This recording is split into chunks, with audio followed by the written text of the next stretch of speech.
Hey folks, and welcome to Typology, the show in which we explore the mystery of the human personality through the lens of the Enneagram. I'm Anthony Skinner, producer of the show, and we hope you've had a happy holidays. Heading into the new year here, 2019, we hope you're having a good one. We have a great guest for you today, but before we get to that, I want to read the names of some of our Patreon supporters. But first, I'd like to remind you about our Patreon campaign. Patreon is a way for you to support content you believe in, like Typology, on a monthly basis. For as little as $1 a month, you can partner with us to help us cover the cost for this show. Just go to www.patreon.com/typology. That's www.patreon.com/TYPOLOGY and select the level at which you want to support the show. And when you sign up, you get a bunch of bonus content as well. So even $1 a month, folks, it's a huge, huge help. All right, I'd like to give a shout out to a few of you who have contributed to Patreon already. Kenny Hood, Kelly Messick, Amber Greff, Kyle Schrudelkamp, Hannah Pritchard, Roz Harris, Jerry Feaster, Edit M. Jonathan Becker, Jenny Gilbert, Sir Stephen Wilkinson, and Paul Middleton. Thanks to each of you for helping make this show possible.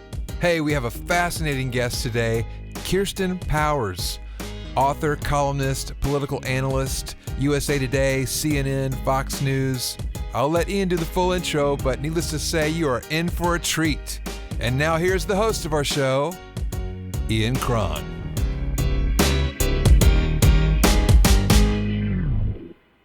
Kirsten, welcome to Typology. Thanks for having me. So we're new friends. Yes. We spent an hour together, 3 or 4 days ago, FaceTiming, getting to know each other, and it was a delight and funny and illuminating and all of that stuff. Yeah, it's kind of rocked my world, actually. Great. Well, before we jump in, let me just tell people a little bit about you. You're an American author, a columnist, and political analyst. You currently write for USA Today, and you're an on-air political analyst at CNN. And I have watched you in action there. And when I say force of nature, this is proof positive. She appears regularly on Anderson Cooper 360, CNN Tonight with Don Lemon, and The Lead with Jake Tapper.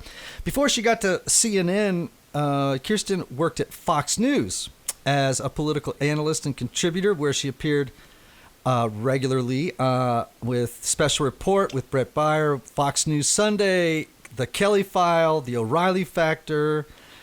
You were at the New York Post. You were at the Daily Beast. You were at the American Prospect. Here's something interesting about you. You began your career as a staff assistant with the Clinton-Gore presidential transition team, right? Then you were Deputy Assistant U.S. Trade Representative. You were in the administration. You were actually you included press secretary. Wow. Yeah. Well, no, I was a press secretary on campaigns. I wasn't in the Clinton administration. I worked in the press office at the U.S. Trade Representative's office. Right. Well, that's still pretty dang great. Yeah, no, it was an amazing experience. We're probably going to talk about that. You have a book called The Silencing, How the Left is Killing Free Speech, which I definitely want to talk about. And let's get to it. You are, and from our conversation and from just speaking with you, a certain kind of ambivalence about whether or not you are a 1, the perfectionist, or an 8, the challenger. Let's talk a little bit about our call the other day, and it's what have been the sort of what's been the ripple effect of that conversation? Oh my gosh! I mean, really, it's been pretty intense actually, because I had thought. So I discovered the Enneagram, I want to say maybe a year and a half ago, and really believed that I was a 1. I actually didn't have any doubt about it. I was, just positive. I'm very perfectionistic, and I'm definitely a reformer type. I'm always trying to improve things. And And so I really related to it, and my friends related to it. But then I would hear people talking about it, like Richard Rohr saying, well, what were you like growing up? And he will talk about as a 1, well, I was such a good boy. I just always wanted to make my parents happy. And I thought, that just was never me. Like, I was rebellious, and I didn't really... I actually always was sort of puzzled by what my parents wanted, right? I think the example I used with you is I'd come home with a report card that had, 3 A's, a B, and a C, and my dad would say, what's up with the C? And I'd be like, but what about the A's? And I just was like, what is your problem? I wasn't actually trying to get straight A's. I was trying to get my dad to see that his, value system was weird. And so that's not very 1-ish, right? And so we went through some other things that I did when I was younger, and you just kept saying no, 1s don't do that, 1s don't do that. And so I remember when we were talking and you started, I could just see the word forming 8. And I just was like, please, God, do not let me be an 8. Interesting. Now, I just did not even want you to finish that sentence. Oh, so what's interesting about you, as I recall, both your parents were archaeologists, is that right? Yeah. You grew up in Alaska. You obviously grew up in an intellectually rich environment. Yes. And you grew up in a family where every night at the dinner table, your dad made you... Can you tell folks? Defend my positions, yes. We talked about politics all the time, or ideas, or philosophy, and those kinds of things, but I was definitely put through the paces. It wasn't... When I was at Fox, I used to, I did the O'Reilly factor regularly, and people would say to me, how do you do it? How do you keep your cool? And I was like, because it's just like being at dinner. I grew up in an Irish family. This is what it was like. It was, and so I just...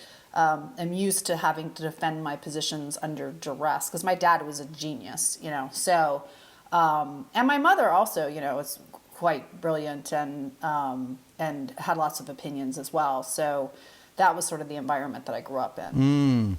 And how did that, if we think about personality as disposition, temperament, so things that you're born with, that really are not, they're immutable. You're not changing those babies, right? Yeah. And then the influence of family, culture, school, peers, all and other forces. As you look at your life, what effect did growing up in a home where those kinds of intense, I guess confrontational, it sounds like you were probably interrogated on the table. Yeah. Well, why do you believe that? And what are the reasons, right? How did that shape you as a person? Did you enjoy it? Did you not enjoy it? I think I did enjoy it, actually. I don't, and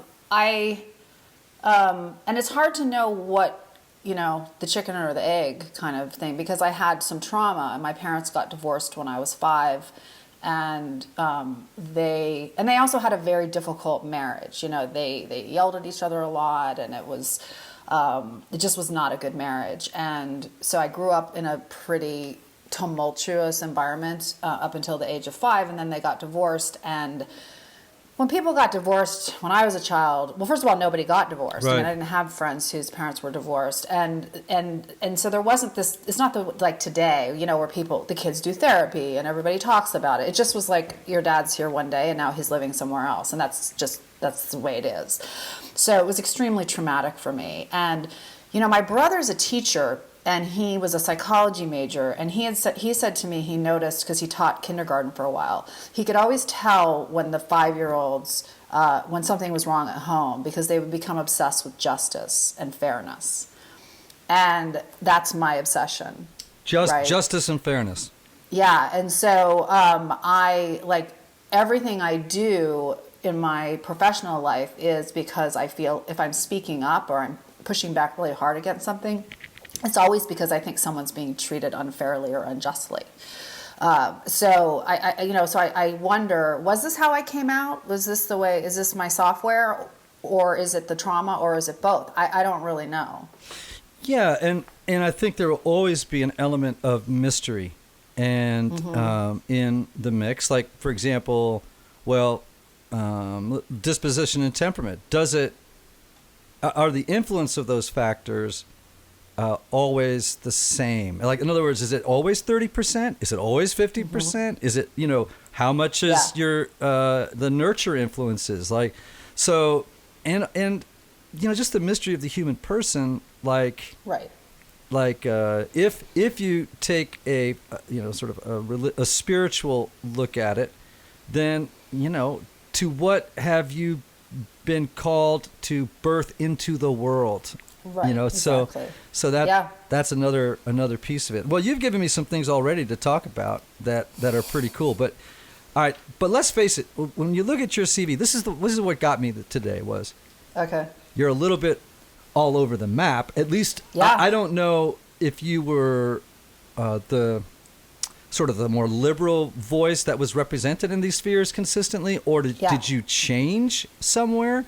But you've been at Fox, you've been at CNN, you were at the Post, and you were at the Daily Beast. You were, right. I mean, looking at it, it's like you're ponging all around. So can you give me some? Well, so this is one of the things about the 8 where I was thinking this, and maybe this is why I could be the social 8, the subtype, and maybe it's different. But, 8s are very black and white. They, you're either with them or you're against them. And I think when I'm at my unhealthiest, I can be like that. But I think when I'm healthy, I really navigate well in different kinds of environments. And when people, what I hear the most often from people when I was at Fox and now at CNN is you're the voice of reason. You're the sanity caucus. You're the, I'm not the black and white person. I'm not the everybody, you do something I don't like and you're completely bad, or you do something right, you're completely good. I definitely can navigate in those kind of in-between spaces, unless we're talking about systemic oppression. Now, if we start talking about racism or misogyny or those kinds of things, then I will tend to move into closer to black and white, but still, I have to say, I still will be, not as harsh, I think. So it makes me think I probably have a 9 wing, right? I think I can move into that peacemaker mode where I can be around a lot of different kinds of people that I disagree with. But I can, when I'm unhealthy, get into this really strident, zealot kind of right and wrong. So I can see both of them in me, and I think that that's where the Enneagram has probably affected me the most. I mean, just realizing how self-righteous I can be. I think that's been the most painful thing, is kind of looking back and going, oh my gosh. And part of column writing is you really do have to take a position. And so I actually have stopped writing my column as much because I was like, I need a break, because I'm like the finger wagging, self-righteous, this is the way it is person in my columns. To a certain extent, you kind of have to be, but I take it to the next level. And I just was kind of like, can I just have a do-over? Can I just unfortunately I can't, because it's all on the internet. Right. So it's but it's just, you want to say can we just take to this and start over? Because this is not, this is not who I want to be. And I'm embarrassed, I'm embarrassed that I couldn't see that I was doing it. So one of the most enlightening and really great experiences I ever had was when we started the Typology podcast. I had never listened to myself speak for 30 minutes. And who does, right? No one ever tapes a conversation that you're in, right? Unless you're doing this sort of thing. And I remember listening back to the first episode and going, oh my gosh, I can be such a jerk. And it would go in and out of being snarky, kind of the New York kid that, interrupting people and finishing sentences. I mean, it just went on. And then there would be these sort of glimmering moments of a guy that I really liked. And I remember thinking, well, who do you want to be, bro? It's I had no idea that's how I came across. Yeah. And I know. And I think that with me, I also, and I think this might be an 8 thing, you'll have to tell me, is that I'm always surprised at how upset people get. I'm kind of so it was a little tough, but it's just a column, right? So why are you putting so much into it? It's just a snapshot in time, or I'll feel you're caricaturing what I said. I think other things too, but like I should be thinking about that when I'm writing the column, but I wasn't. I was just more like putting it out there, and if people didn't like it, it'd be like, what's wrong with you? Like, why are you? Because that's just how I am. I don't really. That's another thing about 8s that I don't relate to. I don't hold grudges. I never have. It's not. I can be friendly with people who've attacked me. I'm just not. So to me, I don't get attached to stuff like this that much. And so I'll always be surprised, when people will be like, remember something I said 6 months ago on TV, and I'll be like, what? I don't even remember that happening. Yeah, well, let's just hit that for a second, because actually it's ones who would not forget, and who would be have trouble forgiving. Like interesting. Yeah, what ones require when people piss them off or betray them or whatever, they need a heartfelt, honest apology, and then they can let it go. But if they don't get it, they really hold on to it. Now, for an 8, they get into some heated argument or something, or state of position that's pretty intense, and they can walk away and just be like, okay, that's done, and then they walk away. Ones don't do that. And for 8s, I would say only when they get really unhealthy. And when they get really unhealthy, it gets vengeful. It's like, See, I don't relate to, I didn't relate to that kind of like, if you wrong me, I'll get you. I don't, and I've never seen it. I've seen it. People will be like, oh, that's so great because you're so forgiving. It's like, no, I'm just too lazy. Yeah. Like, I just don't, like, it's not a, like, I'm so evolved thing. It's just like, I don't. Yeah. I'm not going to, it's just, I don't have time. Yeah, so, right, you don't have time. And so you can shrug it off. You can be like, well, I don't know. I don't even remember that conversation, right? That was so, in your eyes, so damaging. And that's more 8-ish than a 1. Yeah, I mean, I can remember it. I mean, it happened like 6 months ago. I ran into somebody with a friend of mine, and I was talking, and my friend wasn't saying much. And when the person walked away, he said, I don't understand, why are you being so nice to him after what he did to you? I'm never going to forgive him. And I'm like, what did he do to me? I was like, I don't even know what you're talking about. And then he told me, and I was like, oh yeah. I was like, I don't know. I just. Right. So the 1 would remember, and it would require the other to really come out and ask their forgiveness, and they'd have to really own the whole thing, right? All right, now I'm going to come back in just a second, because what I really want to do is I want to return to that thing about all the different places you've been, just for a second, and then I want to jump into some other cool things, and also hear from you what you want to talk about. So, what I want to talk about is this incredible place called Restoring the Soul. It's this amazing, intensive counseling experience that people can go into when the weekly 50-minute hour is not enough to put out the blazing fire, whatever it may be, And so my friend Michael Cusick, he's been doing this for 20 years, does these 2-week intensives or 1-week intensives. They're half-day blocks in Denver, Colorado. And, what it is, it's deep work. You're doing deep work. Kirsten, I know that you and I have both been to on-site workshops, which I also commend. I actually haven't, but I'm going to. Oh, you're going to? Yes, all right, so I'm going to finally do it. Oh, you're going to do the Living Centered program, right? I'm going to do the Living Centered. I've done it. We'll talk about it. Anyway, so Michael, it's not dissimilar to what they do at on-site. It's deep, deep work for people who can't wait for a year or 2 years of 50-minute sessions to have effect. They really need it pretty much quicker, and it's a great jump start before you go back home and move into, like, you'll do a year or 2 of work in 2 weeks. So I want to just, as I said, the only word I can use is commend the work that these folks do. And if you want to know how you can get in touch with Michael and Restoring the Soul, 303-932-9777. 303-932-9777. Call about a consultation with Michael Cusick. And or you can go to restoringthesoul.com. And for typology listeners, you can go to restoringthesoul.com/typology, and you get this great PDF about relationships and the effect that trauma has on them. So, all right. So Kirsten, on all these shows, from the O'Reilly Factor to Anderson Cooper. Did you ever do these in the same day? No, because I was working for Fox, so I was under contract with Fox, so I could only do Fox, and now I'm under contract with CNN, so I can only do CNN. Okay, so were you once a conservative and then became liberal, or were you? No, I was the left of center voice at Fox. Oh, okay.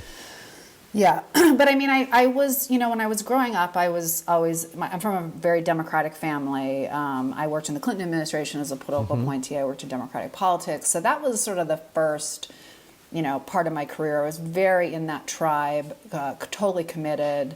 Republicans were bad, Democrats were good. That was kind of my worldview. I had Republican friends, but, in terms of ideas, I was a little black and white about it.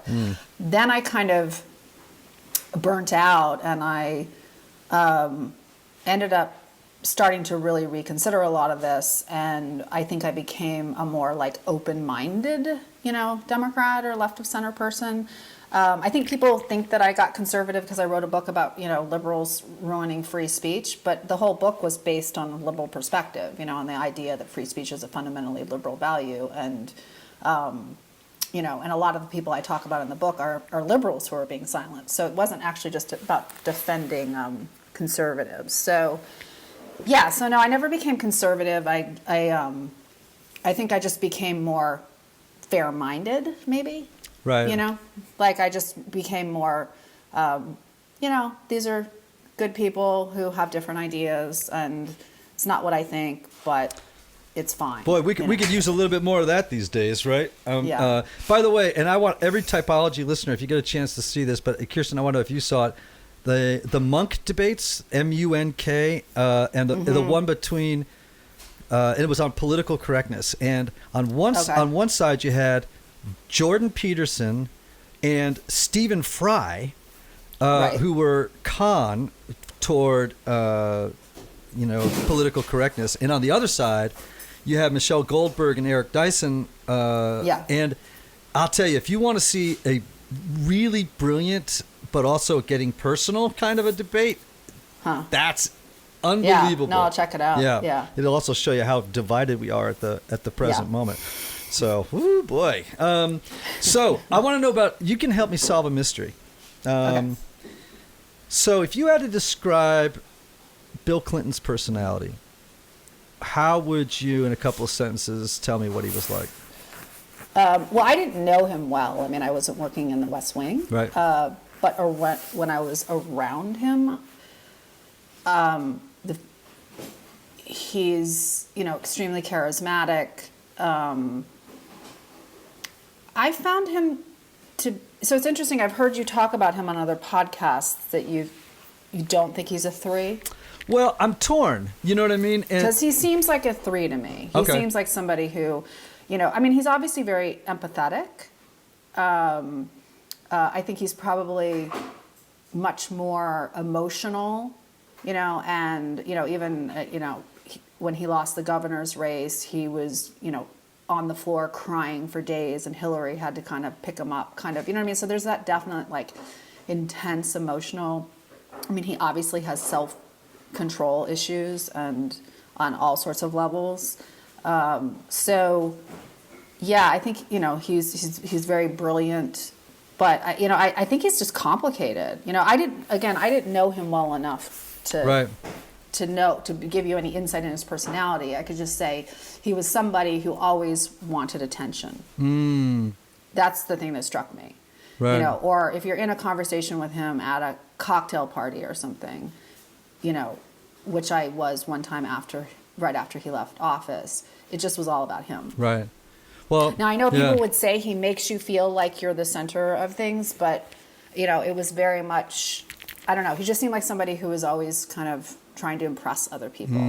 That was my take on him. All right. Well, the mystery remains, people. Okay. And as you said, by the way, people are complicated, and it goes to show, people can exhibit behaviors that look like a type, but you can't determine the type on those behaviors. You really got to dig down into what's driving them. Why was he empathetic?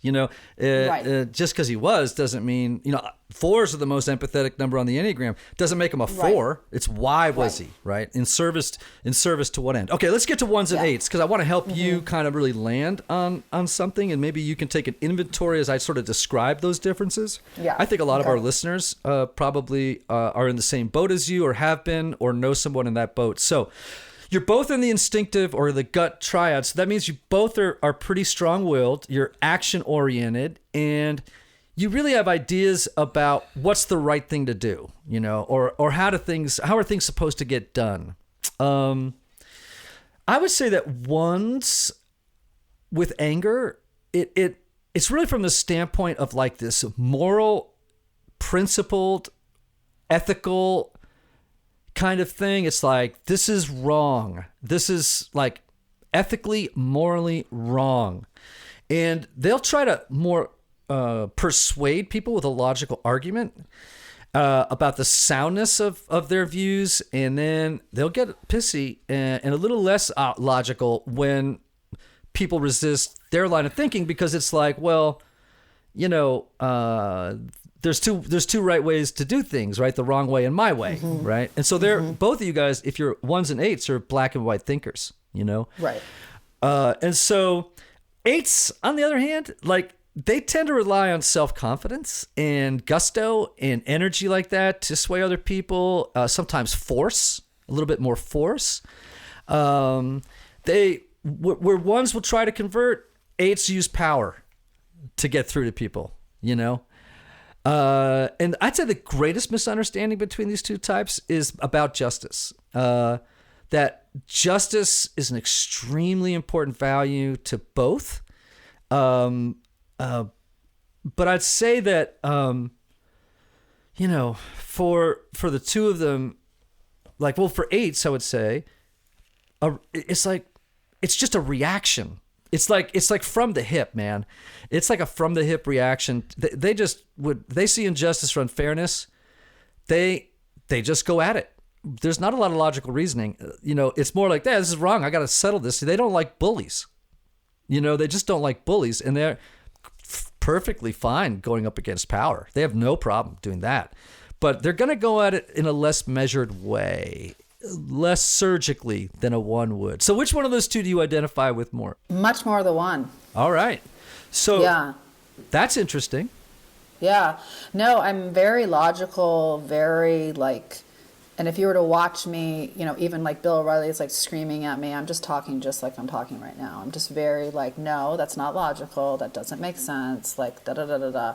And in fact, I mean, it's a complaint of my fiance is when we argue that I'm cold, that I'm, that I'm looking at him in a judgy way because he's lost his temper or he's, being too emotional, that I'm actually not thinking that, but that's my vibe. I'm just trying to understand what's going on, and I'm trying to be logical. I'm trying to say, whoa, that doesn't make any sense. Right. I'm frequently accused of being prosecutorial.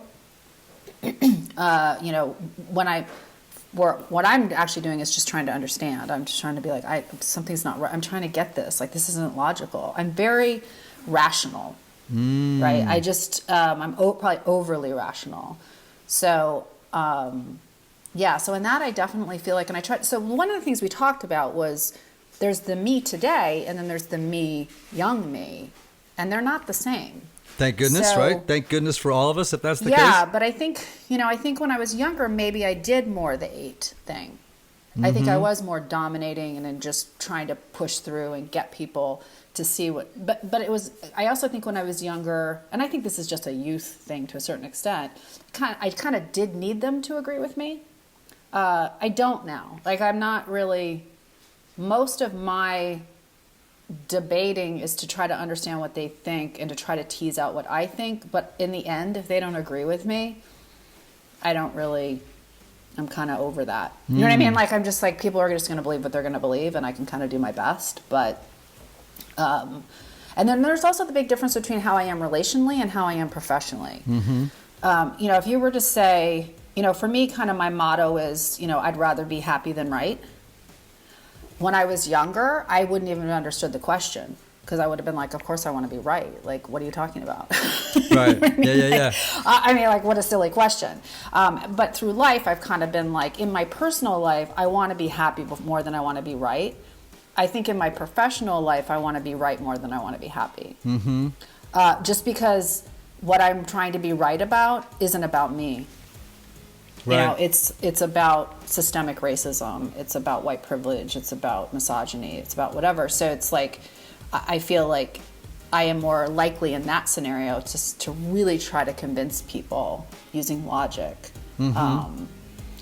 But I also know I sometimes can say things that are shocking to people, and I'm always shocked that they're shocked.